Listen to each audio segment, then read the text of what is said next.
সুপ্রিয় দর্শক, আপনারা দেখতে পাচ্ছেন যে এভাবেই সরকারি প্রাথমিক বিদ্যালয়ের শিক্ষার্থীদের মাঝে রাসায়নিক মেডিসিন মিশানো একেবারেই কাঁচা কলা বিতরণ করা হচ্ছে।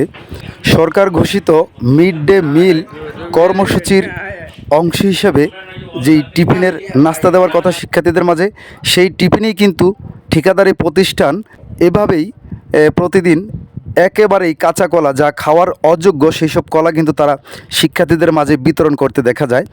আমরা মঙ্গলবার সকালে চাঁদপুর শহরের বেশ কয়েকটি স্কুলে গিয়েছি এবং গিয়ে এইসব কাঁচা কলা শিক্ষার্থীদের মাঝে বিতরণ করতে দেখেছি, যেসব কলাগুলো রাসায়নিক মেডিসিন মিশানো।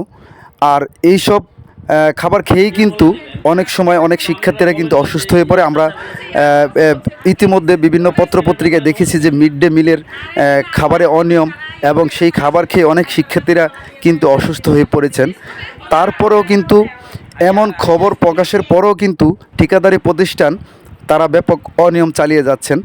আমরা বেশ কয়েকটি বিদ্যালয়ে কথা বলে জানতে পেরেছি যে কখনো কখনো তারা কলা দিলে রুটি দেওয়া হয়নি, এবং রুটি দিলেও কলা দেওয়া হয়নি।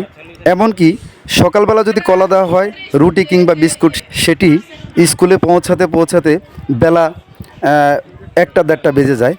আর এই অনিয়মের মধ্য দিয়েই মিড ডে মিলের কর্মসূচিতে খাবার বিতরণ করছেন সংশ্লিষ্ট ঠিকাদারি প্রতিষ্ঠান। এইসব তদারকি করার কেউ না থাকার কারণে হয়তোবা ঠিকাদারি প্রতিষ্ঠান এভাবেই অপুষ্টিকর খাবার প্রতিদিন নিয়মিত বিতরণ করে যাচ্ছেন, যা খেয়ে অনেক বিদ্যালয়ে প্রায় সময় অনেক শিক্ষার্থী অসুস্থ হয়ে পড়ার খবর শোনা যায়। এই কলা দিবেন তো আপনারা বলেন না যে এই কাঁচা কলা দিবেন, আজকেও তো বলছে ওটা কি দিছে আর বিস্কিটের ব্যাপারে যোগাযোগ করেন না। আরে তো ড্রাইভার মনে করেন যারা ইয়ে করে এরা তো আর আসে না, ড্রাইভারের কাছে কলা দিয়ে দেয়, গাড়িতে নিয়ে আসে, তো বিস্কুটের কলা আসে। আচ্ছা, আর আজকে এই কলাগুলো